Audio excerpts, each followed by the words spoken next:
ద్రాక్షారామం, సింహాచలం, నంద్యాల ఆలయాల్లో జరిగిన ఘటనలపై చర్యలు తీసుకున్నామన్నారు మంత్రి ఆనం రామనారాయణ రెడ్డి. ఆలయాల్లో తప్పులు జరిగితే ఉపేక్షించేది లేదన్నారు మంత్రి ఆనం.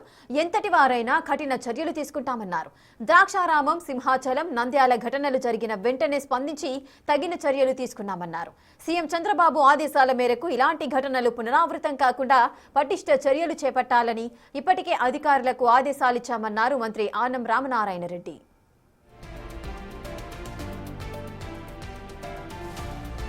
ఘటనల గురించి తెలిసిన వెంటనే ఆయా జిల్లాలకు చెందిన మంత్రులు కూడా పరిస్థితిని సమీక్షించారన్నారు.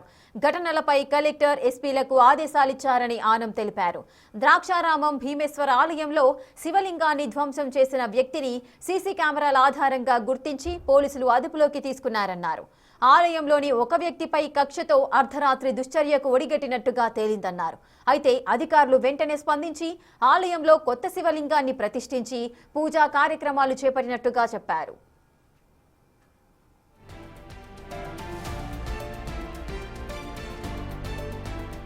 ఇటు నంద్యాల శ్రీ వెంకటేశ్వర స్వామి ఆలయంలో వెండి వస్తువుల స్థానంలో నకిలీ వెండి వస్తువులు ఉంచిన విషయంపైన విచారణకు ఆదేశించామన్నారు. వెండి ఆభరణాలు తిరిగి స్వామివారికి చేర్చేలా చర్యలు తీసుకుంటామన్నారు. అలాగే తప్పు చేసిన వారు ఎంతటి వారైనా వదిలిపెట్టేది లేదన్నారు మంత్రి ఆనం.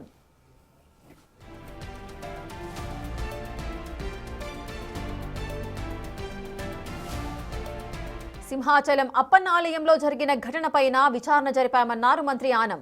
ప్రసాదంలో పురుగు రావడాన్ని గుర్తించి తెలిపిన భక్తుడితో ఆలయ ఉద్యోగి దురుసుగా ప్రవర్తించినట్లుగా తెలిసిందన్నారు. ఆలయ ప్రసాదం కౌంటర్లో ఉద్యోగిపై కఠిన చర్యలు తీసుకోవాలని ఈవోకు ఆదేశాలిచ్చామన్నారు మంత్రి ఆనం రామనారాయణ రెడ్డి. ఘటనపై ఇప్పటికే ఎఫ్ఐఆర్ కూడా నమోదు చేశారన్నారు. అయితే ఆలయాల పరిరక్షణ, సామాన్య భక్తుల భద్రత కూటమి ప్రభుత్వ ప్రధాన లక్ష్యమన్నారు. ఆలయాల్లో ఏ చిన్న పొరపాటు జరిగినా వెంటనే సరిదిద్ది భక్తులకు సంతృప్తికరంగా దర్శనం జరిగేలా ఏర్పాటు చేస్తున్నామన్నారు. దేవాలయాలపైన ఇటువంటి గాత్రం జరగడం అనేటువంటి అందులో వైకుంఠ ఏకాదశి పర్వదినాన్ని జయంతిని చెప్పి అందరం బాధపడ్డాం. గౌరవ ముఖ్యమంత్రి గారు కూడా వెంటనే అధికారులకు ఆదేశాలు ఇచ్చి దీన్ని సరిచేయాలి.